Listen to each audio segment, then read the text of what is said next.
The Colosseum, also known as the Flavian Amphitheatre, is an iconic ancient Roman structure located in the heart of Rome, Italy. Built between 70 to 80 AD during the reign of the emperors Vespasian and Titus, it is the largest amphitheatre ever constructed and could hold up to 80,000 spectators.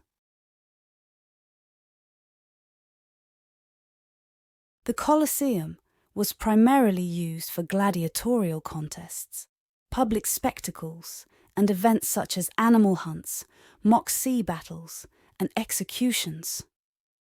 Despite centuries of damage from natural disasters and stone robbers, the Colosseum remains a symbol of ancient Rome's architectural ingenuity and a major tourist attraction, drawing millions of visitors annually.